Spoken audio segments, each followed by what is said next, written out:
잠깐 같이 기도드리겠습니다.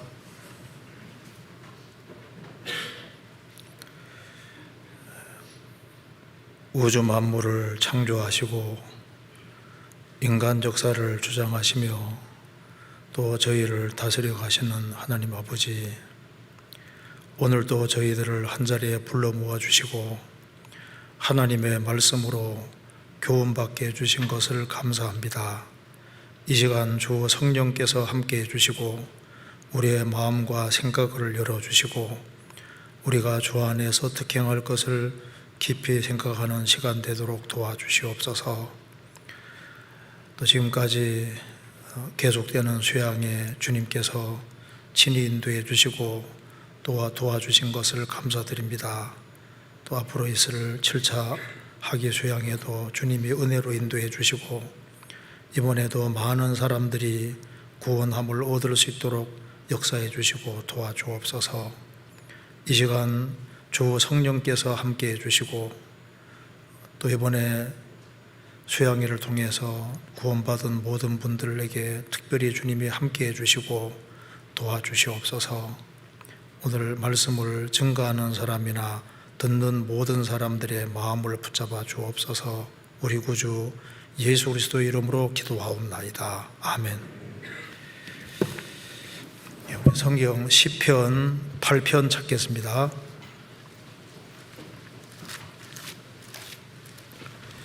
시편 8편입니다. 제가 1절부터 9절까지 제가 읽겠습니다. 여호와 우리 주여, 주의 이름이 온 땅에 어찌 그리 아름다운지요. 주의 영광을 하늘 위에 두셨나이다. 주의 대적을 인하여 어린아이와 젖먹이의 입으로 말미암아 권능을 세우시며 이는 원수와 보수자로 잠잠케 하려 하심이니이다. 주의 손가락으로 만드신 주의 하늘과 주의 베풀어 두신 달과 별들을 내가 보오니 사람이 무엇이간데 주께 해서 저를 생각하시며 인자가 무엇이간데 주께 해서 저를 권고하시나이까. 저를 천사보다 조금 못하게 하시고 영화와 종기로 관을 씌우셨나이다. 주의 손으로 만드신 것을 다스리게 하시고 만물을 그 발 아래 두었으니 곧 모든 우양과 들짐승이며 공중의 새와 바다의 족과 해로에 다니는 것이니이다. 여호와 우리 주여, 주의 이름이 온 땅에 어찌 그리 아름다운지요. 8절을 같이 읽겠습니다. 공중의 새와 바다의 어족과 해로에 다니는 것이니이다. 거기까지입니다. 서울교회는 이제 수양회가 일단 끝이 난 상태이기 때문에 너무 좋으시겠어요. 수원은 아직 이제 금요일부터 아직 해야 되기 때문에 그래서 이번에 그래도 수양회 통해서 많은 사람들이 구원을 받았을 것이기 때문에 오늘 좀 구원을 받은 사람이 꼭 필요하다고 생각하는 걸 좀 간단하게 말씀을 드려보도록 하겠습니다. 여기 시편 8편 8절 말씀 속에 공중의 새와 바다의 어족과 해로에 다니는 것이니이다. 여기 해로에 다니는 것이니이다. 해로 바닷길이 여기에 기록이 되어 있습니다. 그런데 여기 시편 8편은 예수님의 초림과 재림에 대한 말씀입니다. 예수님에 대한 말씀을 쭉 하시면서 왜 특별히 해로에 다니는 것이니이다 이것을 중간에다가 집어넣었을까? 제가 이걸 묵상하면서 물고기들도 다니는 길이 있습니다. 자동차도 이제 길 쪽으로 다니는 것처럼 물고기도 해로 바다 길을 따라서 이렇게 움직이는데 짐승들도 자기 길을 잘 찾지 않습니까? 그런데 아담이르로 인간은 타락해서 인간만은 달라. 인간은 헤매고 있는 거예요. 그래서 예수님이 세상에 오신 이유도 예수님이 왜 출임하시고 십자가에 죽으시고 부활하시고 하는 이런 일을 왜 행하시냐 하면은 인간이 정상적인 길을 가고 있다면 예수님이 오실 이유가 없는 겁니다. 아담이를 인간은 타락해서 갈 길을 몰라 헤매고 있는 겁니다. 그래서 공중의 새와 바다의 어족과 해로에 다니는 것이니이다. 그래서 물고기들도 하나님이 정해놓은 그 해로를 다니고 있습니다. 그러니까 이제 정확히 자기 길을 가는데 인생만은 그렇지 못한 겁니다. 그런데 예수님이 누군지를 깨닫고 예수님과 올바른 관계를 맺은 사람은 길을 제대로 찾은 사람인 거예요. 그래서 바다의 오족과 해로에 다니는 것이니이다. 그 바다의 오족이 물고기들이 해로 다니는 것처럼 이제 구원을 받아야만 진정으로 하나님이 원하시는 길을 갈 수 있게 되는 겁니다. 그래서 이런 내용을 좀 한번 구체적으로 좀 생각을 해보도록 하겠습니다. 그래서 여기에 시편 8편 그 해로와 그 참 성도의 길, 이 제목으로 좀 같이 생각을 해보겠습니다. 시편 8편 1절 보시겠습니다. 여호와 우리 주여, 주의 이름이 온 땅에 어찌 그리 아름다운지요, 주의 영광을 하늘 위에 두셨나이다. 9절에도 여호와 우리 주여, 주의 이름이 온 땅에 어찌 그리 아름다운지요. 이 시편 8편은 다윗이 쓴 겁니다. 1절도 감격으로 시작하고 끝절도 감격으로 끝을 냅니다.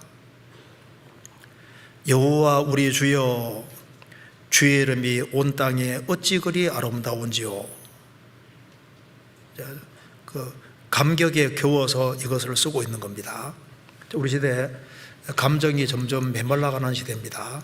사실 이제 구원을 받으면은 새로운 피조물로서 양심도 환하게 밝아지고, 그리고 돌 같은 마음이 고기 마음으로 부드러워졌기 때문에 쉽게 감동을 하고 그 감격을 느끼는 그런 사람으로 바뀌어지는 겁니다. 그래서 참 성도와 감격은 연결되어 있습니다. 이사야 9장 6절에도 예수님 이름을 기묘자, 원더풀, 놀라운 분이라고 했는데, 사실 구원을 받고 나야만 정말 감격하게 되고 감동을 할 수 있게 되는 겁니다. 저도 1983년도 9월 25일에 구원을 받았는데요, 구원받고 교회당 문을 딱 나서서 하늘을 쳐다보고 나무들을 보는데 내가 보는 하늘과 나무가 아니었습니다.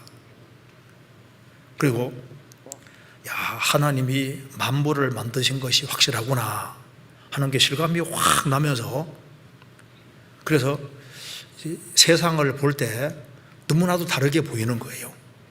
손을 보더라도 하나님 만드셨구나, 짐승을 보더라도 창조주가 만드신 것이 실감이 확 나는 겁니다.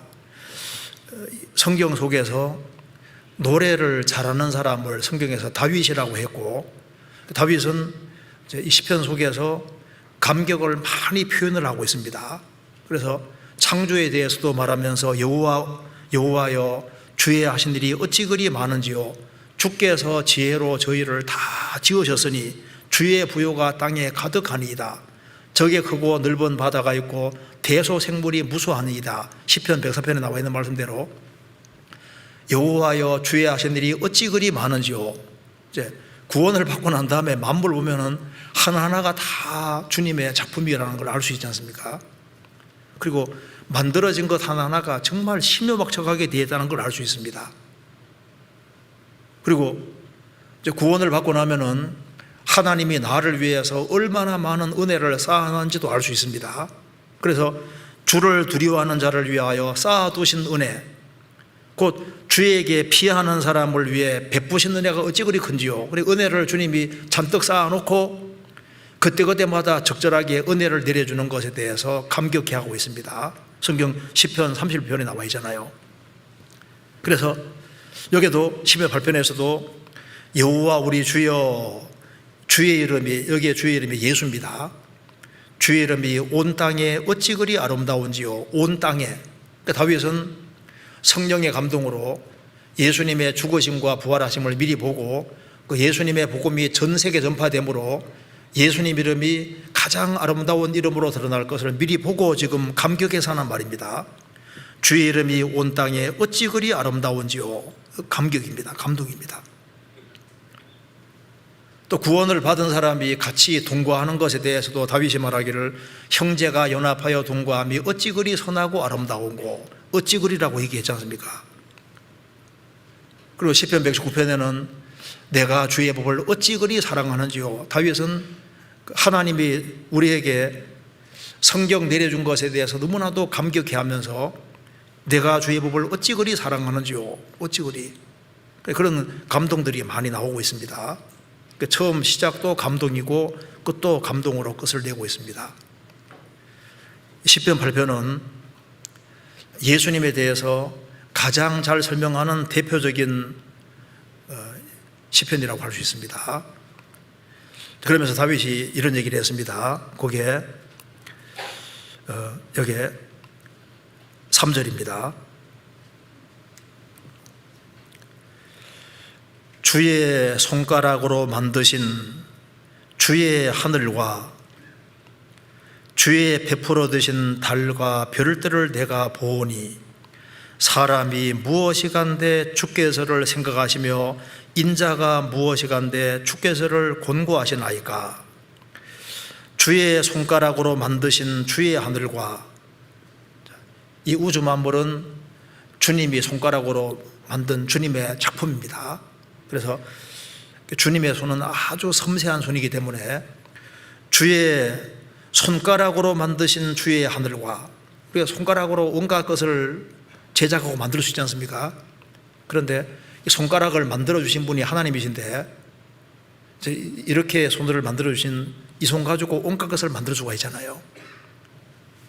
그런데 이 손을 주신 하나님은 훨씬 더 정교하게 모든 것을 만들 수 있습니다. 그래서 주의 손가락으로 만드신 주의 하늘과 주의 베풀어 두신 달과 별들을 내가 보오니, 주의 베풀어 두신이라고 했습니다.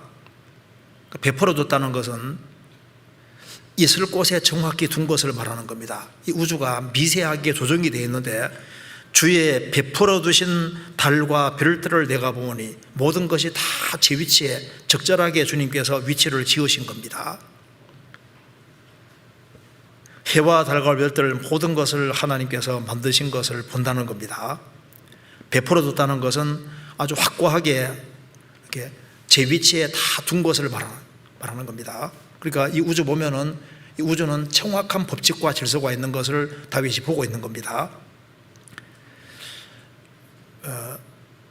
달과 별들을 내가 보니, 다윗은 그러면서 이 우주 만물을 창조주가 만드셨구나, 아주 실감을 하고 있는 사람입니다. 우리도 이제 구원받고 나면은 이 우주 만물이 정말 하나님이 만드신구나, 아주 실감이 나지 않습니까? 그러면서 다윗은 4절에 사람이 무엇이간데 주께서를 생각하시며 인자가 무엇이간데 주께서 저를 곤고 돌보시나이까. 이것이 이제 1차적으로는 예수님에 대한 말씀이고 2차적으로는 예수님으로 말미암아 구속받은 사람들에게도 해당이 됩니다. 그래서 이 광대한 우주 속에서 사람이 무엇이간데 이렇게 얘기를 했습니다. 도대체 사람이 무엇이길래 바로 천지를 창조한 창조주께서 역사 속에 들어오셔야 되고 그분이 십자가에 죽으시고 부활해야 되는지, 그리고 다윗은 예수님의 초림도 미리 보고 재림도 미리 보고 있는데 이 말씀 속에 여기 시편 8편 속에 예수님의 초림과 재림이 다 나와 있습니다. 여기도 보겠습니다. 초림과 재림이 다 기록되어 있는 겁니다. 그래서 내가 보니 사람이 무엇이간데, 사람이 뭔지를 사람이 잘 모르지 않습니까? 네, 사람이 이제 구원을 딱 받아야만 자기가 누군지를 알 수가 있습니다. 그래 보면 이런 얘기가 나옵니다. 어떤 사람이 이제 독일 루터 당시에 구텐베르크라는 사람이 이제 성경을 많이 이렇게 찍어냈는데 그 구텐베르크가 찍은 성경을 가지고 있는 사람이 있었습니다. 그래서 친구 하나가 헐레벌떡 달려오면서 야 친구야, 너 가지고 있는 구텐베르크 성경 그거 이제 한 200만 달러가 넘게 팔린다 하더라. 그렇게 하니까 그 구텐베르크 성경 가지고 있는 그 친구가 에이 그거 아니야. 아주 감각이 없는 그런 마음으로 말합니다. 이거 구텐베르크가 이제 찍어낸 성경 여기에 막 얼마나 낙서를 많이 해놨는지 그 별로 가치가 없을 거라고. 근데 누군데? 루터란 작자가 그렇게 막 휘갈겨 놨다고. 누가 쓰던 성경입니까? 루터가 쓰던 성경인 거예요. 그러니까 성경책만 있어도 이게 얼마나 값이 비싼데 루터라는 사람이 성경을 이렇게다가 줄을 막 달고 이렇게 해놨으니까 훨씬 가치가 큰데 그 모르잖아요. 그게 남의 얘기가 아니고 많은 사람들이 분명히 보긴 보는데 볼 눈이 없는 거예요. 다윗은 사람이 누군지를 확실하게 알았습니다. 왜? 예수님의 초림과 재림을 미리 봤기 때문에 그 예수님 때문에 인생이 얼마나 가치가 있는지를 본 겁니다. 그래서 사람이 무엇이간데 사람이 뭔지를 사람들이 모르지 않습니까? 근데 루터는 여기에 다윗은 사람이 뭔지를 아는 겁니다. 자, 식인종은 사람이 뭐로 보일까요? 바보로. 식인종은 사람들이 바보로 보이잖아요. 지금 학자들도 사람이 뭐냐 물으면은 사람 고등동물이죠, 사회적인 동물이죠, 도구 사용하는 동물이죠, 유의하는 동물이죠, 동물자를 계속 붙입니다. 사람의 문제를 모르지 않습니까? 그런데 한 사람이 구원받으면은 사람이 정말 성경 말씀대로 하나님의 형상이구나 하는 것을 확실하게 알게 되는 겁니다. 제가 그래 보니까 이런 내용이 있습니다. 3살 때 천자문을 떼고 5살 때 이제 이 글을 지었다는 김시섭이라는 사람이 이제 말년에 시중에 이런 시가 있다는 겁니다. 미친 듯이 소리쳐 옛사람에게 물어본다. 옛사람에게도 이렇게 아무 해답이 없더란 말이냐. 산이여 물어보자. 나는 도대체 누구란 말이더냐. 그러니까 공부를 그렇게 많이 하고 옛 성년들의 글을 읽고 해도 도대체 사람이 뭔지를 정확히 말을 못하는 겁니다. 김시섭은 1435년에 태어나서 1493년에 죽었다고 합니다. 근데 참 공부를 그렇게 많이 하고 천재 소리를 들었지만은 인생이 도대체 뭐냐? 도대체 나는 누구란 말이냐? 누군지를 모르는 거예요. 여호와여, 사람이 무엇이간데 사람을 그토록 생각하시는 겁니까? 성경 창세기 1장에 인간은 하나님의 형상이라고 딱 정답이 나오잖아요. 인간은 하나님의 형상입니다. 그런데 시편 8편은 말하기를 하나님의 형상인 인간이 길을 잃었다는 겁니다. 자, 물고기들도 해로를 다니고 있는데 인생은 길을 몰라서 헤매고 있는 거예요. 아담이래로 모든 인생은 하나님을 등지고 태어났고 살기 때문에 다 하나같이 다 헤매고 있습니다. 그러니까 물고기보다도 못한 인생이 된 거예요. 제대로 길을 찾지 못하고 있습니다. 그래서 다윗은 본 겁니다. 예수님 왜 오셨느냐? 인생에게 길을 찾아주시려고 오신 겁니다. 시편 8편은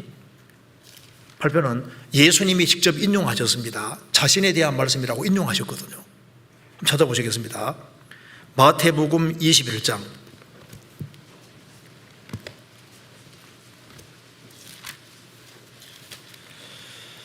21장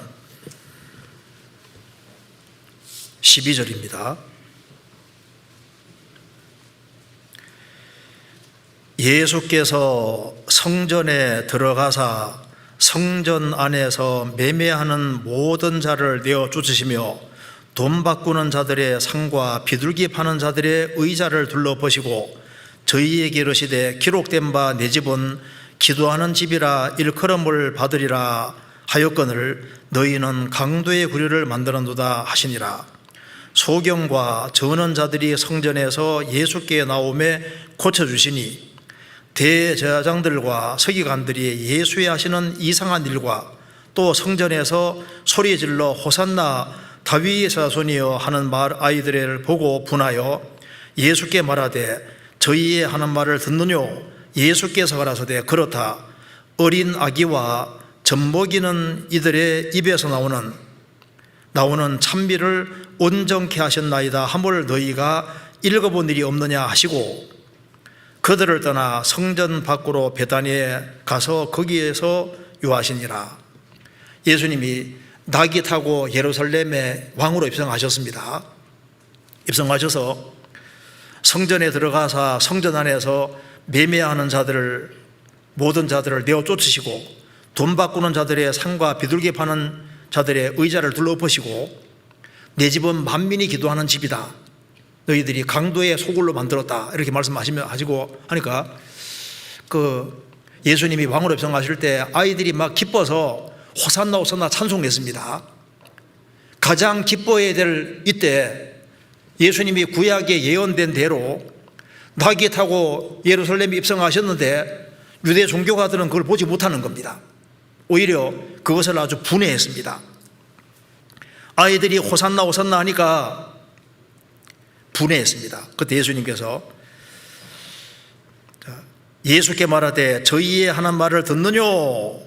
예수께서 가라사대 그렇다. 어린 아기와 젖먹이들의 입에서 나오는 찬미를 온전케 하셨나이다 함을 너희가 읽어본 일이 없느냐 하시고, 이게 무슨 내용입니까? 시편 8편 보시겠습니다. 시편 8편입니다.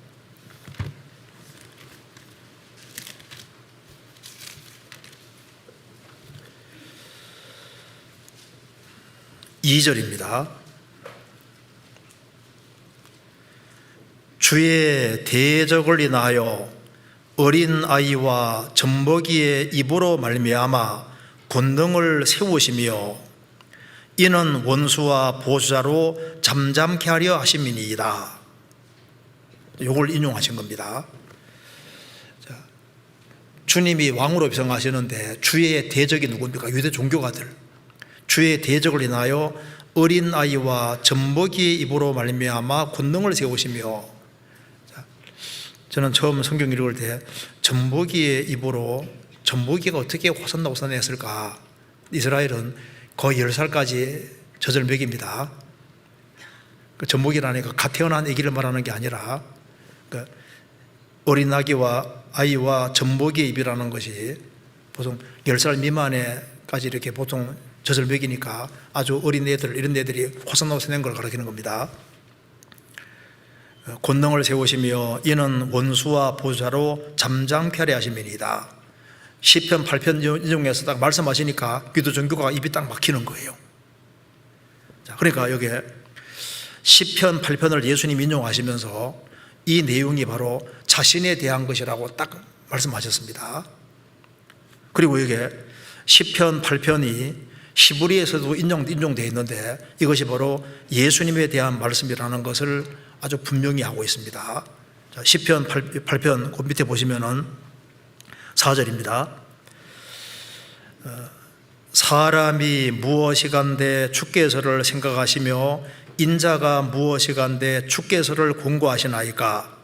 저를 천사보다 조금 못하게 하시고 영화와 종기로 관을 씌우셨나이다.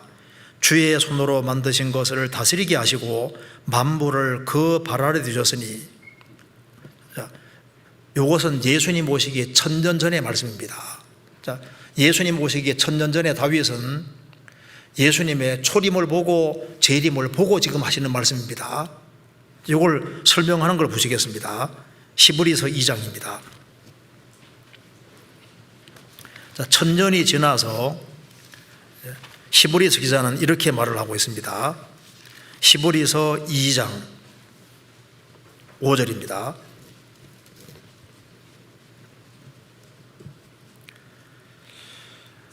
하나님이 우리의 말한 바 장차오는 세상을 천사들에게는 복종케 하심이 아니라 오직 누가 어디 증거하여 가로되 시편 8편입니다.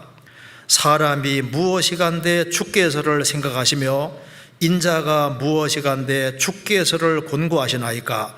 저를 잠깐 동안 천사보다 못하게 하시며 영광과 존귀로 관을 씌우시며 만물을 그 발 아래 복종케 하셨느니라 하였으니, 만물로 저에게 복종케 하셨은즉 복종치 않은 것이 하나도 없으나 지금 우리가 만물이 아직 저에게 복종한 것을 보지 못하고 오직 우리가 천사들보다 잠깐 동안 못하게 하심을 입은 자 곧 죽음의 고난 받으심을 인하여 영광과 존귀로 관세진 예수를 보니, 이를 행하심은 하나님의 은혜로 말미암아 모든 사람을 위하여 죽음을 맛보려 하심이라. 만물이 나고 만물이 말미암은 자에게는 많은 아들을 이끌어 영광에 들어가게 하시는 일에 저희 구원의 주를 고난으로 말미암아 온전케 하심이 합당하도다. 여기 히브리서 기자가 시편 8편을 설명해 주고 있습니다. 하나님이 우리의 말한 바 장차오는 세상을 천사들에게는 복종케 하심이 아니라, 그러면서 8편 인용하면서 사람이 무엇이간데 주께서를 생각하시며 인자가 무엇이간데 주께서를 공고하시나이까. 저를 잠깐 동안 천사보다 못하게 하시며 영광과 존귀로 관을 씌우시며 관 씌우시며 만물을 그 발 아래 복종케 하셨느니라 하였으니, 잘 보십시오. 만물로 저에게 복종케 하셨은즉 복종치 않은 것이 하나도 없으나 지금 우리가 만물이 아직 저에게 복종한 것을 보지 못하고, 예수님 모시기 1000년 전에 다윗은 예언하기를 만물이 예수님에게 복종한다고 이렇게 예언을 했는데, 우리는 아직까지 이 우주 만물이 복종된 건 아직 보지 못한다 그 말입니다. 이건 재림으로 말미암아 완전히 만물이 복종케 되는 거니까요.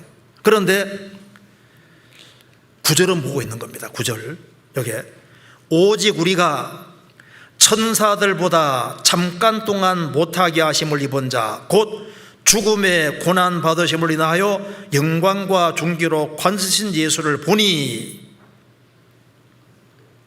자, 다윗은 9절 이걸 보지 못했습니다. 예언으로 봤습니다. 예수님이 잠깐 사람이 되셔서 죽음의 고난을 받으시고 영광과 존귀로 관서신다고 예언했는데 1000년 후에 바로 이 말씀이 이루어졌다 그 말입니다. 그래서 우리는, 사도들이 말했습니다, 우리는 예수님이 구약에 예언된 대로 영광과 존귀로 관세신 예수를 우리가 보고 있다. 죽으시고 부활하신 예수님을 사도들은 봤지 않습니까? 그럼 왜 예수님이 죽으시고 부활하셨느냐? 이를 행하시면 하나님의 은혜로 말미암아 모든 사람을 위하여 죽음을 맛보려 하심이니라.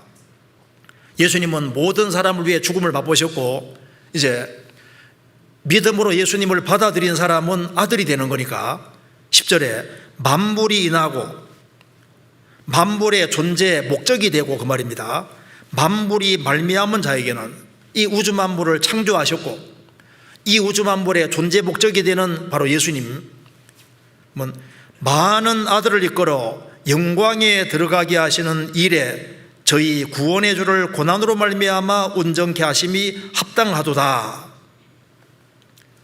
예수님은 모든 사람 위에 죽음 맛봤는데 천국 들어가는 사람은 실제로 많은 아들입니다. 왜? 믿어야만 아들이 될 수 있는 거니까. 그래서 예수님 피로 구원받은 사람이 바로 아들이고, 많은 아들을 이끌어 영광에 들어가게 하기 위해 예수님께서는 죽으심의 고난을 받으신 겁니다.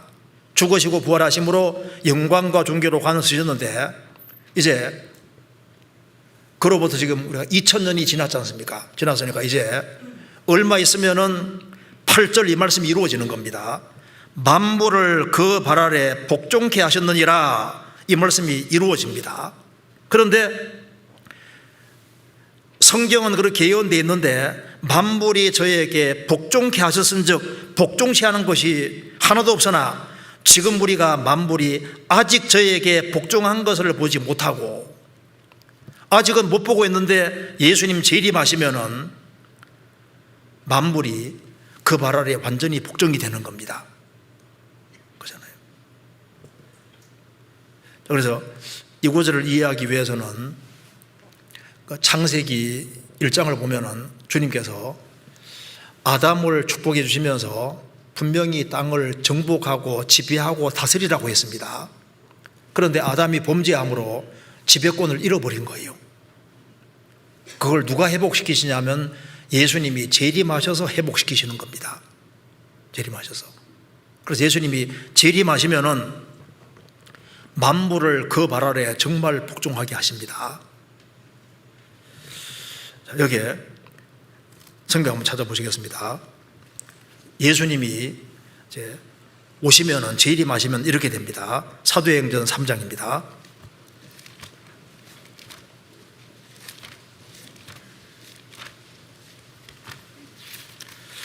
3장 21절.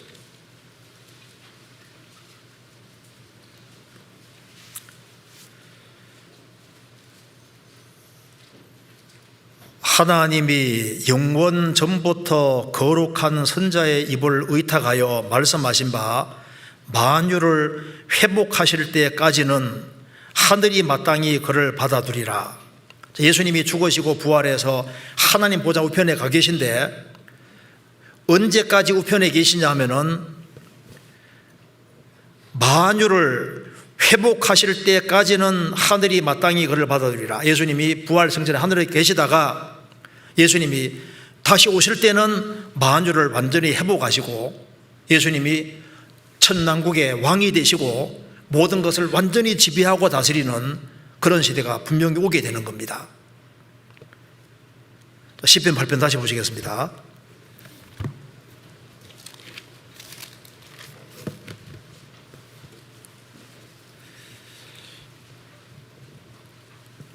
그리고 여기 5절에 저를 1차적으로는 예수님입니다. 저를 천사보다 조금 못하게 하시고 영화와 존귀로 관을 씌우셨나이다. 여기 초림으로 이루어졌습니다. 예수님이 십자가에 고난받으시고 죽으시고 부활하심으로 영광과 존귀로 관을 씌웠고 6절에 주의 손으로 만드신 것을 다스리게 하시고 만물을 그 발 아래 두셨으니 만물을 완전히 지배하는, 이것은 예수님이 이제 재림할 때 예수님께서 이 우주 만물을 완전히 회복시키시고 완전히 이제 지배하고 다스리는 이것이 재림으로 이루어지는 거니까 다윗은 벌써 3000년 전에 예수님의 초림도 보고 재림도 미리 본 겁니다. 그러면서 초림과 재림을 본 동시에 바로 그 예수님이 왜 그렇게 하시느냐, 그것이 바로 인생 때문이라는 걸 알은 겁니다. 그래서 2차적으로는 여기에 인생이 포함되는 겁니다. 왜 예수님이 초림하고 재림하시느냐? 사람 때문에, 그렇게 사람 때문에. 그래서 인생이 무엇이 간데 하나님 사람이 무엇이 간데 이토록 하십니까? 이렇게 하십니까? 왜? 인간이 소중하기 때문에 이렇게 하신 거예요. 그래서 다윗은 예수님이 초림하셔서 죽으시고 부활 승천하는 걸 미리 봤기 때문에 그래서 감격에 겨워서 이렇게 말을 하고 있는 겁니다. 그래서 1절에 같이 한번 읽어보겠습니다. 1절 여호와 우리 주여 주의 이름이 온 땅에 어찌 그리 아름다운지요 주의 영광을 하늘 위에 두셨나이다. 하늘이 아니라 하늘 위에입니다. 창조의 영광은 하늘에 나타나 있는데 하늘 위에 두셨나이다. 하늘 위에 두신 것은 바로 구속의 영광, 죽으시고 부활하시고 승천하셔서 모든 하늘 위에 올라간 그 영광을 지금 말하고 있는 겁니다. 그래서 하늘 위에 두셨나이다. 성경 찾아보시겠습니다. 에베소서 4장. 에베소서 4장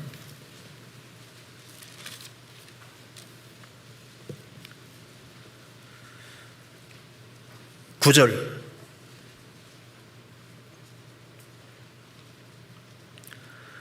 올라가셨다 하였은즉 땅 아래 곳으로 내리셨던 것이 아니면 무엇이냐. 내리셨던 그가 곧 모든 하늘 위에 오르신 자니 이는 만물을 충만케 하려 하심이니라.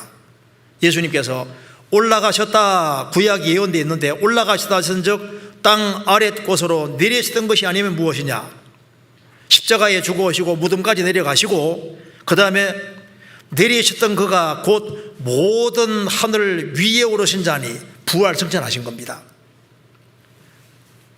이는 만물을 충만케 하려 하심이니라. 예수님은 하늘이 아니라 하늘 위에 올라가신 분입니다. 여기에 히브리서 7장입니다. 히브리서 7장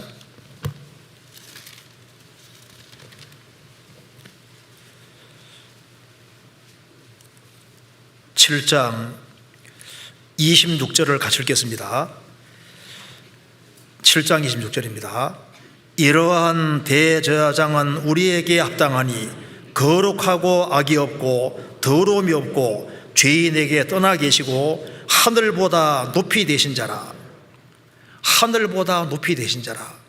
그래서 하늘은 하나님의 영광을 선포하는데 창조의 영광은 하늘에 있습니다. 그런데 하늘 위에 이거는 바로 우리를 구원하기 위해서 죽으시고 부활하심으로 이루어진 영광이니까 훨씬 더 큰 영광을 말하는 겁니다.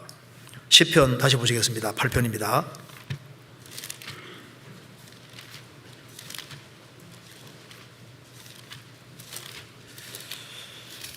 자, 그래서 여기에 다윗이 예수님의 초림과 재림을 이제 미리 보고서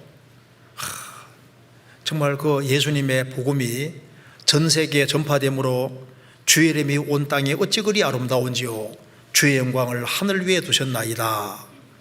자, 이렇게 말을 하면서 거기에 8절에 특별히 오늘 좀 생각해 볼 겁니다. 이게 딱 8절 말씀에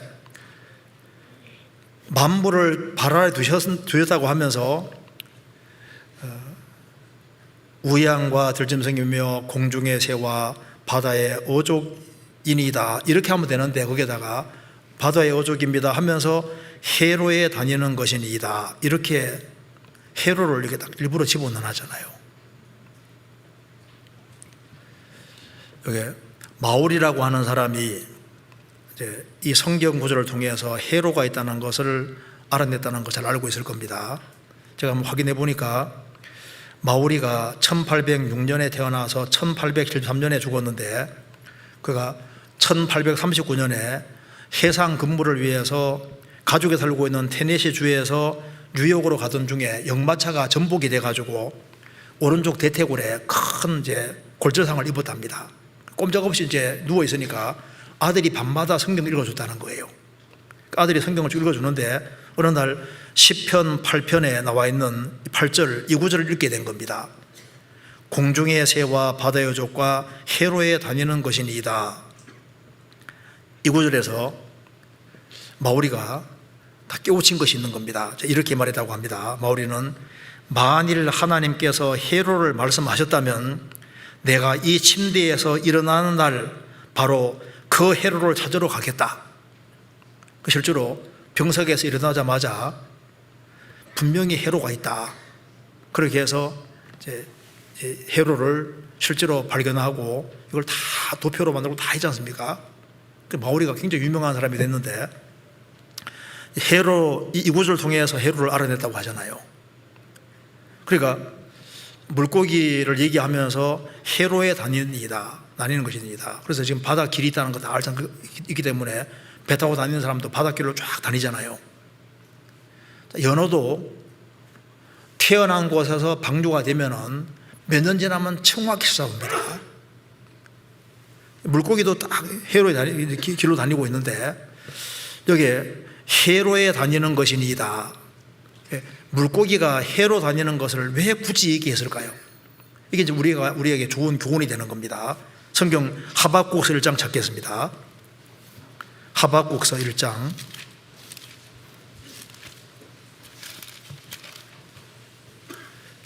1장 14절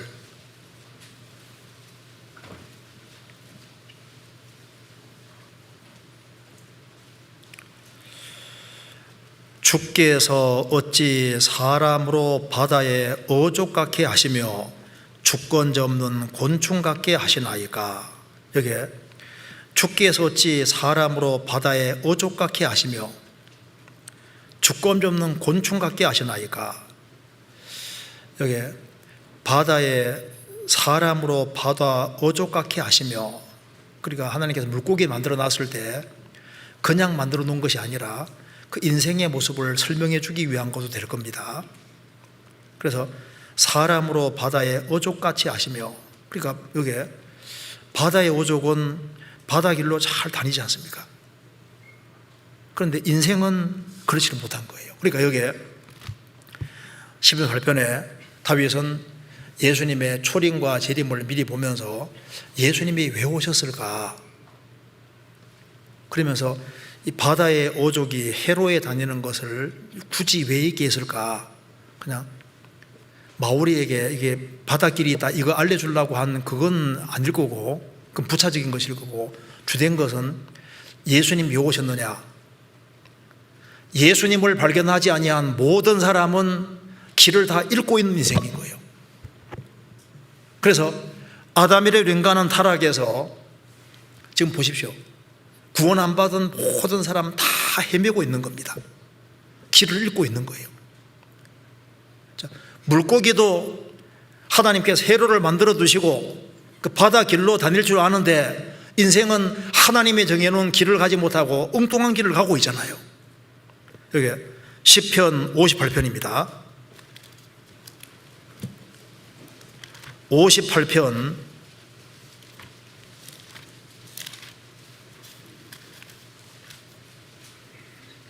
3절.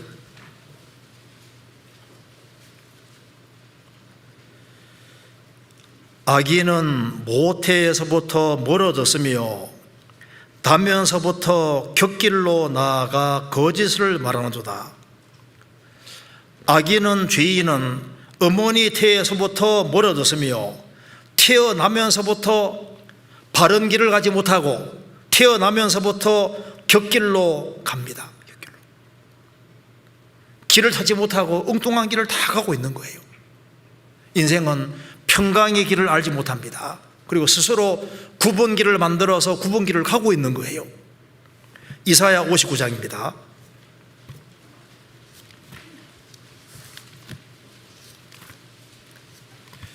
이사야 59장 8절.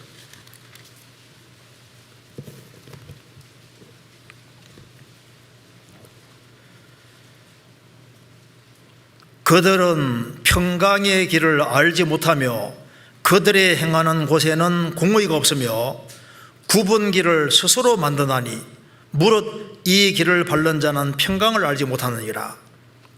아담이를 인간은 타락해서 평강의 길을 알지 못합니다. 그리고 굽은 길을 스스로 만드나니,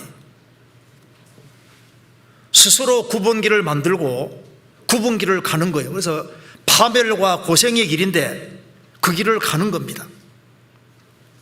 시편 1편에 복 있는 사람은 악인의 꾀를 좇지 아니하며 죄인의 길에 서지 아니하며 오만한 자의 자리에 앉지 아니하고 죄인의 길에 서지 아니하며, 구원 안 받은 모든 사람은 죄인의 길을 가고 있는 거예요. 유다서 1장에 화 있을진저 이 사람들이여 가인의 길에 행하였으며 아벨의 길이 아니라 가인의 길로 가고 발람의 어거러진 길로 가고 고라의 폐역의 길로 가고 엉뚱한 길을 다 가고 있는 거예요. 우리도 구원받기 전에 예수님을 발견하기 전까지 우리가 어떤 인생을 걸었습니까? 우리는 다 길을 헤매고 있었던 거예요. 길을. 언제 사람이 자기 길을 정확히 깨닫게 되냐면은, 그러니까 예수님이 누군지를 모르는 사람은 전부 다 헤매는 인생이 되는 겁니다. 우리가 구원받았다는 것은 길을 제대로 찾은 거예요. 길을. 그러니까 어족이 해로에 다니는 것처럼 사람이 확실히 거듭날 때 길을 정확히 갈 수 있게 되는 겁니다. 그래서 시편 26편 3절에 보면은 주의 인자하심이 내 목전에 있나이다. 내가 진리 중에 행하여 주님의 인자와 사랑을 확실하게 딱 깨우치면은, 주님 은혜와 사랑이 확실하게 깨달아지면은 그 다음에는 진리 중에 행할 수 있게 되고 바른 길을 걸어갈 수 있게 되는 겁니다. 그래서 거듭남이 없이는 바른 길을 갈 수가 없는 거예요. 예수님이 왜 오셨느냐, 왜 죽으시고 부활하셨느냐, 인생에게 걸어가야 될 길을 알려주기 위해서입니다. 예수님이 내가 곧 길이요 진리요 생명이니 나로 말미암지 않고는 아버지가 올 적 없느니라. 예수님은 우리에게 참된 길을 알려주기 위해서 예수님도 세상에 오셔서 십자가 지는 길을 가셨던 겁니다. 성경 누가복음 13장입니다.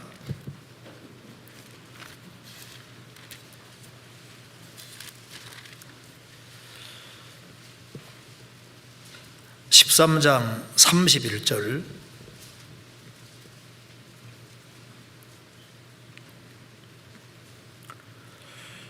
곧 그때에 어떤 바리새인들이 나와서 이르되 나가서 여기를 떠나소서 헤롯이 당신을 죽이고자 하나이다.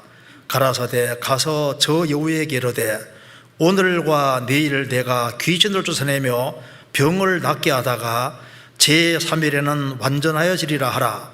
그러나 오늘과 내일과 모레는 내가 갈 길을 가야 하리니 선지자가 예루살렘 밖에서는 죽는 법이 없느니라.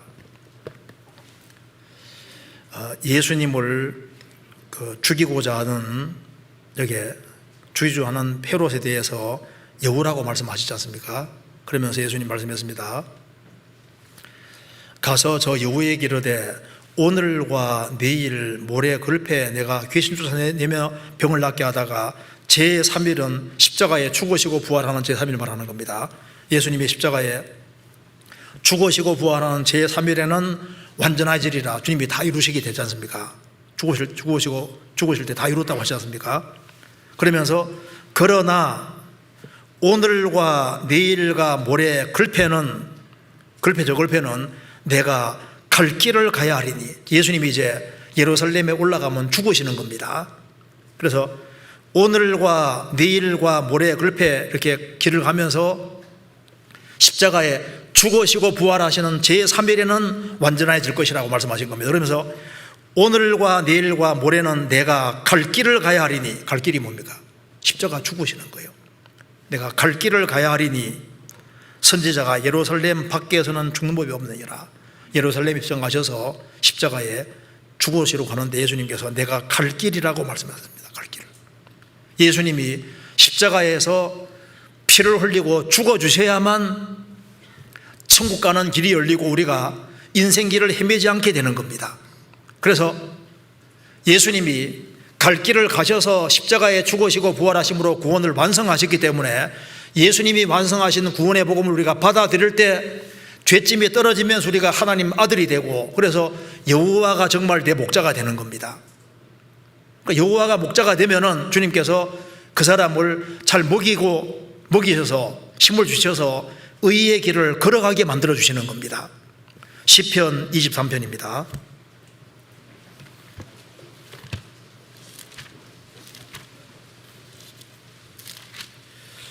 시편 23편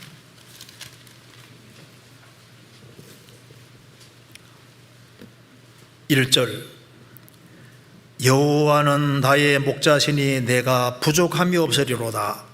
그가 나를 푸른 초장에 누이시며 쉴만한 물가로 인도하시는도다. 내 영혼을 소생시키시고 자기 이름을 위하여 의의 길로 인도하시는도다.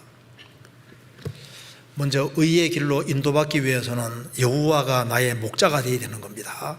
구원부터 받아야 돼요. 여호와는 나의 목자시니 내가 부족함이 없으리로다. 여호와가 목자가 된 사람은 주님께서 길을 가게 하기 전에 먼저 잘 먹이십니다.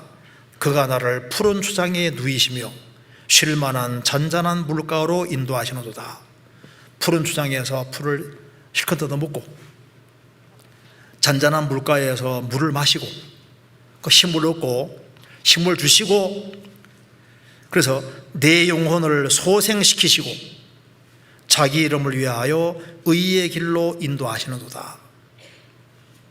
구원받기 전에는 격길로 가고 파멸의 길로 갔는데 이제 예수님을 확실하게 발견하고 난 다음에는 이제는 주님이 원하시는 의의 길을 갈 수 있게 된 겁니다.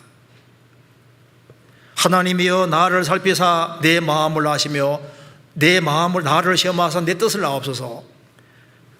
내게 무슨 악한 행위가 있나 보시고 나를 영원한 길로 인도하소서. 구원받은 사람은 천국 갈 때까지 하나님이 원하시는 길을 가는 사람인 겁니다. 그래서 이걸 이제 조금 구체적으로 좀 생각을 해봅시다. 예수님이 내가 곧 길이라고 말씀하셨습니다. 그럼 이제 구원을 받은 사람은 이제 어족이 해로로 다니는 것처럼 이제 구원을 받은 사람은 이제 주님 원하시는 이제 길을 헤매지 않고 이제 길을 가는 사람이잖아요. 그러니까 예수님이 길이니까 내가 정말 바른 길을 가고 있을까? 그걸 좀 생각해 보고 어떻게 하는 게 바른 길을 가고 있는 것인지를 한번 잠깐 생각을 해 봅시다. 자, 예수님이 내가 곧 길이라고 했습니다.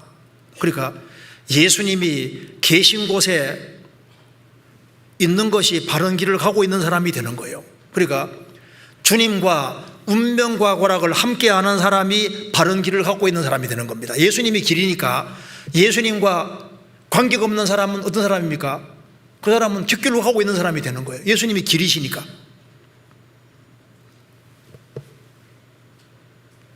예수님이 길이니까 예수님을 멀리하는 사람은 길 잃은 사람이 되는 거다 그 말입니다. 그러면 예수님이 계신 곳에 같이 있고 예수님과 운명과 고락을 함께하는 그것이 바로 바른 길을 가고 있는 사람이 되는 거예요. 그러면 지금 예수님이 죽으시고 부활하셨는데 어디 계실까요? 성경이 전부 다 신약 성경은 가장 핵심이 교회입니다. 마태복음 10장에서 예수님이 내가 내 교회를 세울 것이다. 예수님은 교회 세우러 오셨습니다. 사도행전은 교회 행정입니다. 교회가 어떻게 만들어지는지를 얘기하고 있고 서신서는 전부 다 교회에 주신 편지잖아요.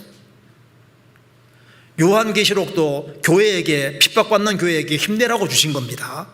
그러니까 신약 시대에 주님 어디 계시냐 하면은 주님은 교회의 머리고 교회는 그의 몸이기 때문에 내가 바른 길을 가고 있다는 증거가 뭘까요? 일단 교회하고 연결돼야만 내가 바른 길을 가고 있다는 증거가 되는 겁니다. 그렇지 않습니까? 주님은 머리고 교회는 몸이기 때문에 지체로서 연결되어서 무리를 지어서 운명과 고락을 함께하고 살아가는 그 사람이 바른 길을 가고 있는 사람이 되는 거예요. 고린도전서 12장 찾겠습니다.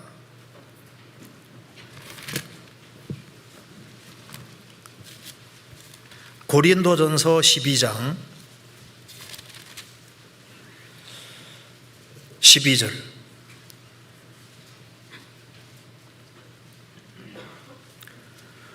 몸은 하나인데 많은 지체가 있고 몸의 지체가 많으나 한 몸인과 같이 그리스도도 그러하니라. 우리가 유대인이나 헬라인이나 종이나 자유자나 다 한 성령으로 세례를 받아 한 몸이 되었고 또 다 한 성령을 마시게 하셨느니라. 몸은 하나인데 지체가 많이 있고 지체가 많지만은 한 몸인과 같이 그리스도도 그러하니라. 주님은 머리고 교회는 몸입니다. 그래서 출애굽을 할 때 출애굽한 이스라엘 백성들을 광야 교회를 했는데 무리로 인도받았습니다. 그리스도인들은 양이 아니라 양떼로 무리로 같이 인도받습니다. 무리로. 그래서 출애굽한 이스라엘 백성들을 광야 교회에 연결되어서 같이 길을 걸어가는 것이 주님 원하시는 길을 정상적으로 가고 있는 사람이 되는 거잖아요. 그래서 교회에 연결되는 것이 이게 참 중요한 문제다 그 말입니다. 그리고 그것이 이제 첫 번째 중요한 것이고 그 다음에 성경 찾아보시겠습니다. 이사야 55장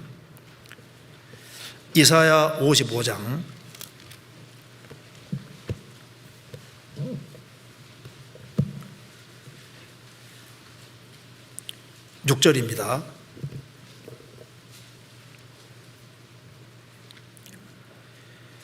너희는 여호와를 만날 만한 때에 찾으라. 가까이 계실 때 그를 부르라. 악인은 그 길을, 불의한 자는 그 생각을 버리고 여호와께로 돌아오라. 그리하면 그가 긍휼히 계시리라. 우리 하나님께로 나오라. 그가 널리 용서하시리라. 여호와의 말씀에 내 생각은 너희 생각과 다르며 내 길은 너희 길과 달라서 하늘이 땅보다 높은 같이 내 길은 너희 길보다 높으며 내 생각은 너희 생각보다 높으니라. 예수님께서 성경에 하나님 말씀하셨습니다. 자, 악인은 그 길을, 불의한 자는 그 생각을 버리고 여호와께 돌아오라. 구원받은 사람은 그 길과 그 생각을 버리고 여호와께 돌아온 사람이잖아요. 자, 돌아오면은 이제 하나님의 생각과 하나님의 길을 받아들이게 되는 겁니다. 그래서 여호와의 말씀에 내 생각은 너희 생각과 다르다, 내 길은 너희 길과 다르다 그 말입니다. 우리는 다른 생각과 다른 길을 걸어가는 사람입니다. 하늘이 땅보다 높은 같이 내 길은 너희 길보다 높으며 내 생각은 너희의 생각보다 높으니라. 주님은 우리 구원받고 나면은 다른 생각과 다른 길을 걷게 되는 거예요. 높은 생각과 높은 길을 걷게 되는 겁니다. 자, 그러면은 구원받기 전에 걷던 길을 버리고 이제 주님의 길을 가야 되는데 그 주님 길을 어떻게 하면 갈 수 있을까요? 자, 먼저는 교회 연결되어야 됩니다. 그 다음에 그 주님이 다니시는 길을 잘 알아야 되는데 주님이 어떤 길을 다니실까요? 자, 주님은 겸손의 왕입니다. 다니는 길이 달라요. 지금 세상은 인간이 교만하도록 계속 부추깁니다. 자, 주님을 따라가는 길이라는 게 뭘 말할까요? 주님은, 마귀는 교만의 왕입니다. 주님은 겸손의 왕입니다. 그래서 주님 뒤를 따라가는 그 길이 무슨 길이냐 하면은 겸손의 길입니다. 그래서 교회 안에서도 뭘 배우냐 하면 우리가 겸손한 것을 배우고 마음을 낮추는 것을 배우는 겁니다. 그러니까 우리 구원받을 때도 마음을 낮추어서 구원받았잖아요. 하나님은 교만한 자를 물리치시고 겸손한 자에게 은혜 주신다 하셨느니라. 자기 마음을 낮출 때 그때 구원이 마음속에 이루어졌습니다. 예수님께서 너희가 돌이켜 어린 아이들 같이 되지 아니하면 결단코 천국에 들어가지 못하리라. 애들처럼 돼야 천국 들어간다는 말이 무슨 말입니까? 마음을 낮춰야지, 애들처럼 낮춰야지 구원이 이루어졌잖아요. 구원받고 난 다음에도 내가 주님 뒤를 따라가고 있다는 증거가 뭘까요? 마음을 낮추는 길입니다. 그러니까 겸손의 길이 바로 주님의 길이 되는 겁니다. 그래서 마음을 더 낮추면은 더 큰 은혜가 들어오게 되어 있습니다. 바울 사도는 말하기를 모든 성도 중에 지극히 작은 자보다 더 작은 나라고 했습니다. 그러니까 모든 성도 중에 지극히 작은 자보다 더 작은 나라고 했으니까 실제로 그 마음은 제일 낮은 마음을 갖고 있는 사람이잖아요. 그러니까 주님께서 그에게 얼마나 큰 은혜를 부어주셨습니까? 구원을 받아서도 어떤 사람은 정말 많은 은혜를 경험하며 사는 사람이 있는 거, 어떤 사람은 그렇지 못한 사람이잖아요. 왜 이럴까요? 마음을 높이는 길은 주님이 다니는 길하고 전혀 다른 길이기 때문에 주님하고 접촉이 되려면은 마음을 낮춰야 되는 겁니다. 마음을 낮추면은 그게 주님이 함께 하시고 겸손한 자에게 주님이 은혜를 주시고 주님이 함께 하시는 거예요. 그래서 주님과 동행하는 길에 마음을 높이면은 주님이 안 보이게 되어 있습니다. 마음을 낮추면은 주님은 아주 가까이 계시다는 걸 알 수 있는 겁니다. 그 주님은 가장 낮은 곳으로 다니고 또 가장 높은 곳으로 다니시는 거예요. 내 길은 너희 길보다 높다고 말씀하시잖아요. 가장 고상한 길입니다. 가장 고상한 길. 그래서 의를 추구하는 길, 죄에서 구별되어서 주님 길을 바짝 따라가는, 그걸 주님께서 원하시는 거지 않습니까? 그래서 먼저는 교회에 연결되고, 교회에 연결되는 거, 주님이 길이시니까 주님이 계신 곳에 같이 있는 것이, 그것이 바른 길인 거예요. 그리고 주님은 가장 겸손하신 분이기 때문에 낮은 길을 걷는 사람, 자, 구역 안에서도 그렇고 교회에서도 그렇고 교구 안에서, 교회 안에서, 또 가정 안에서도 정말 마음을 낮추는 사람, 그런 사람은 아주 큰 감사와 큰 은혜 속에 생을 살 수가 있습니다. 그리고 주님 길을 간다는 것이 무슨 말이냐면은 순종과 복종의 길을 말하는 겁니다. 마음을 낮추고, 그러니까 주님의 길은 겸손의 길이고 복종의 길입니다. 내 뜻대로 마옵시고 아버지 뜻대로 하옵소서, 자신을 낮추시고 죽기까지 복종하는 길이, 그것이 바로 주님의 길인 거예요. 성경 빌립보서 2장입니다.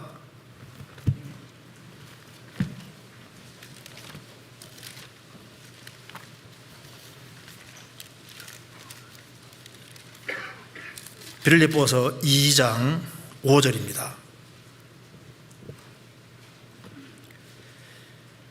너희 안에 이 마음을 품어라. 곧 그리스도 예수의 마음이니 그는 근본 하나님의 본체시나 하나님과 동등됨을 취할 것을 여기지 아니하시고 오히려 자기를 비워 종의 형체를 가져 사람들과 같이 되었고 사람의 모양으로 나타나셨음에 자기를 낮추시고 죽기까지 복종하시고 십자가에 죽으심이라.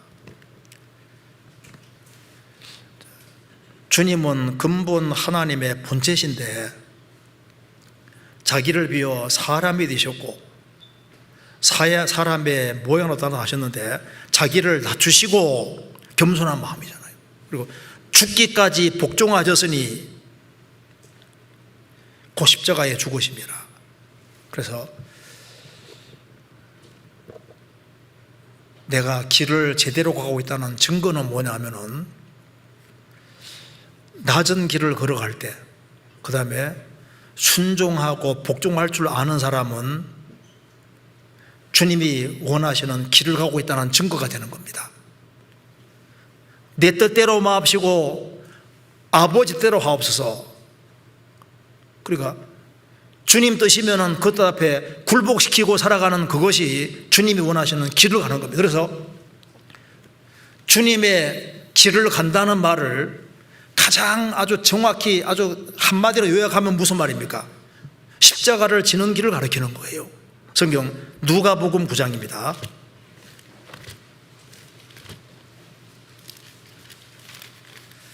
(9장) 23절 같이 읽겠습니다. 또 무리에게 이르시되 아무든지 나를 따라오려거든 자기를 부인하고 날마다 제 십자가를 지고 나를 좇을 것이니라.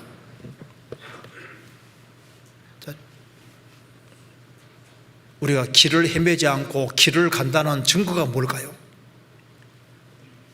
물고기는 어족은 해로에 다니는데 내가 주님 원하시는 길을 가고 있다는 증거가 무엇일까요? 그것이 바로 몸된 교회에 분명히 정확히 연결되고, 그리고 자기를 낮추는 겸손의 길을 걸어가고, 그리고 순종의 길을 걸어가고 복종의 길을 걸어가고, 그걸 이제 더 정확히 말씀하면은 날마다 자기 십자가를 지고 나를 주실 것이니라. 고린도전서 15장 31절에 바울 사도로 말했습니다. 나는 날마다 죽노라. 그러니까 주님 뒤를 가고 내가 바른 길을 가고 있다는 증거가 뭘까요?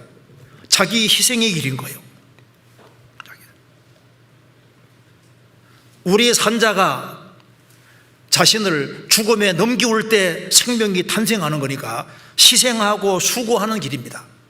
하늘의 멸혈이 땅에 떨어 죽는 것처럼 자기를 굴복시키는 그 자기 희생의 길, 그 길을 걸어갈 때 그것이 바른 길을 가고 있다는 증거니까, 바꿔 말하면은 이제 교만의 길을 걸어가고 불순종의 길을 걸어가고 자기가 펄펄 살아서 자기 주장과 방법대로 살아간다는 것은 뭘 말하는 겁니까? 이 물고기가 제 길로 안 가고 곁길로 간다는 증거와 똑같은 거예요. 구원받은 사람은 이제 구원을 받고 교회 연결되어서 공급을 받고 겸손의 길, 순종과 복종의 길, 자기 십자가는 길을 지고 가면은 그건 공통적인 것인데 그 길을 걸어가면은 그 속에서 주님이 다양한 코스를 주시는 겁니다. 성경 찾아보시겠습니다. 시편 37편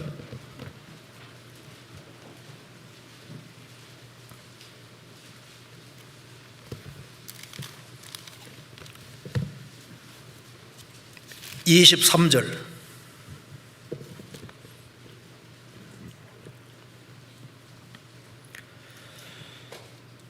여호와께서 사람의 걸음을 정하시고 그 길을 기뻐하시나니 저는 넘어지나 아주 떨어지지 아니하면 여호와께 손으로 붙드심이로다. 여호와께서 여기 사람이 구원받은 사람입니다. 구원받은 사람의 걸음을 정하시고 그 길을 기뻐하시나니, 구원받은 사람은 각자가 또 개인적으로 인도받아야 될 길이 있습니다. 바울 사도는 사도행전 20장 24절에서 나의 달려갈 길과 주 예수께 받은 사명 곧 하나님의 은혜의 복음 증거하는 일을 마치려 하면은 나의 생명을 조금도 귀한 걸 여기지 아니하노라. 나의 달려갈 길, 바울 사도가 달려가야 될 길이 있었습니다. 그래서 3차에 걸쳐서 전도여행할 때 1차 여행은 한 2,000km 됩니다. 2차는 4,000km 정도 되고 3차도 4,000km 되는데 3차에 걸쳐 전도여행을 하고 신약 성경 14권을 기록하고 로마에서 이제 복음 전도하다가 네로 황제 당시에 참수형당에 죽는 것이 바울 사도가 달려갈 길에 속하는 겁니다. 베드로 사도는 이제 복음 전하다가 거꾸로 밖에 죽는 것이 그것이 정한 코스의 길인 거예요. 사도 요한은 이제 끝까지 살아남아서 요한계시록까지 기록하는 것이 가야 될 길이었던 겁니다. 도미시안 황제 당시에 도미시안 황제가 그 사도 요한 죽이려고 장작불에 집어넣는데 안 죽었잖아요. 그 다음에 끓는 곳 소수에 집어넣는데도 가마솥에 넣었는데도 안 죽었습니다. 그 다음 개인적으로 불러서 독약탄 음식을 대면에서 먹였다고 합니다. 안 죽었거든요. 그래가지고 할 수 없이 밤모섬에 유배시켰다고 하지 않습니까? 밤모섬에 유배돼서 그래서 요한계시록까지 기록하고 그리고 이제 에베소에서 끝까지 사역하고 죽는 것이 사도 요한 코스입니다. 각자에게 코스가 있습니다. 욥도 욥기 23장에서 말씀하시기를 나에 관한 길을 오직 그가 아시나니 그가 나를 단련하신 후에는 내가 정금같이 나오리라. 욥이 또 걸어가야 될 길이 있는 것처럼 우리 각자도 걸어가야 될 길이 있는 겁니다. 시편 32편 8절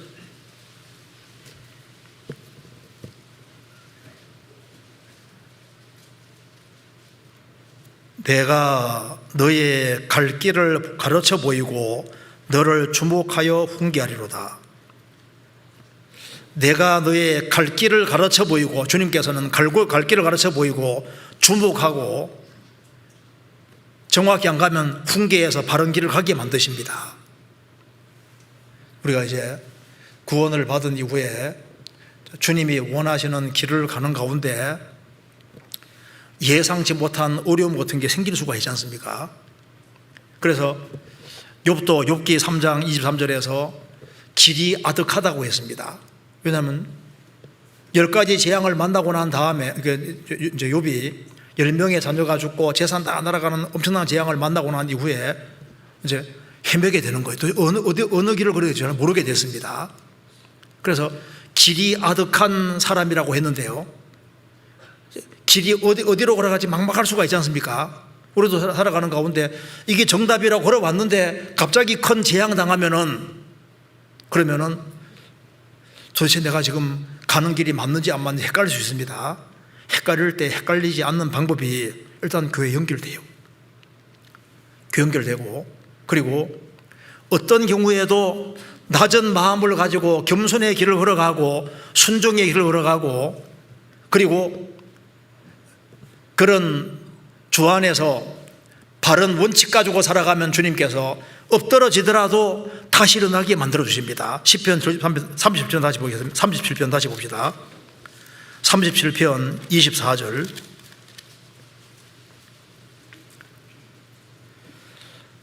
저는 넘어지나 아주 엎드러지지 아니하면 여호와께서 손으로 붙드심이로다. 성도도 넘어질 수가 있고 길이 아득해 보일 수도 있지만은 아주 엎드러지지 않습니다. 그가 교회에 연결되어 있고 낮은 마음을 가지고서 성경을 딱 붙잡고 살아가면요, 주님 때가 되면 다 일으켜 주시고 도와주십니다. 그래서 그리스도인의 궁극은, 길은 항상 끝이 있어요. 우리의 궁극은 바로 천국인 겁니다. 우리가 가야 될 길이 있는데 그 길을 다 가면은 주님이 기다리고 계시는 겁니다. 그래서 여기 마지막으로 여기 다시 한번 보시겠습니다. 시편 8편에 8편 9절입니다. 여호와 우리 주여, 주의 이름이 온 땅에 어찌 그리 아름다운지요. 자, 세상에서 가장 아름다운 이름은 바로 예수란 이름입니다. 이제 길을 찾지 못하고 헤매다가 예수님이 누군지 발견하지 못하고 인생 끝내면은 그건 정말 가치 없는 이름이 되는 거예요. 그런데 예수님과 연결된 사람은 여호와 우리 주여, 주의 이름이 온 땅에 어찌 그리 아름다운지요. 주님의 이름이 아름다운 것처럼 주님과 연결된 사람 이름이 아름다운 겁니다. 성경에서 예수님과 정확히 연결된 사람은 다 아름다운 이름입니다. 주님과 운명과 고락을 함께한 모든 사람들은 다 아름다운 이름이고, 이제 예수님이 재림하시면은 만물을 그 발 아래에 두신 것처럼 예수님은 만왕의 왕이시고 만주의 주가 되는 거니까, 우리가 주님과 함께 운명과 고락을 함께하면 잠시 후 우리는 어떻게 되냐면, 우리는 그리스도의 신부로서, 예수님은 만왕의 왕이시고 우리는 왕인 거예요. 왕. 우리에게는 영광이 보장되어 있는 겁니다. 그래서 시편 8편이 이게 실제 예수님의 초림으로 이루어졌고 재림으로 틀림없이 이루어질 말씀입니다. 그잖아요. 그리고 구원을 받지 아니한 모든 사람은 길을 잃고 헤매는 사람인 거예요. 우리는 예수님을 발견했고 예수님이 내가 꼭 길이요 진리요 생명이다, 이 말씀이 확실하게 이해가 되잖아요. 예수님이 유일한 길입니다. 길. 그래서 주님과 운명과 고락을 함께하는 그 사람이야말로 가장 영광스러운 사람이고 가장 아름다운 이름을 얻는 사람이 되는 겁니다. 그리고 예수님이 부활 성천에서 가장 높이 올라가신 것처럼 우리도 하나님 보좌 우편에 올라갈 사람입니다. 그리스도인만큼 영광스러운 사람은 없는 겁니다. 그래서 우리가 주님 오실 때까지 끝까지 주님이 원하시는 길을 걸어가야 되라고 생각합니다. 같이 기도하시겠습니다. 자비로우신 우리 아버지 하나님, 저희들을 주의 보배로운 피로 구원해 주신 것을 감사합니다. 소망 없는 저희들에게 소망을 주시고 인생에서 걸어가야 될 길을 분명히 알려주신 것도 감사드립니다. 머지않아 주님 앞에서는 그날 칭찬과 영광과 존귀를 얻을 수 있도록 저희 삶을 다스려 주옵소서. 그리고 금요일부터 진행되는 7차 학위 수양에도 함께해 주시고 많은 사람들이 구원함을 얻을 수 있도록 도와주시옵소서. 우리 구주 예수 그리스도 이름으로 기도하옵나이다. 아멘. 찬송가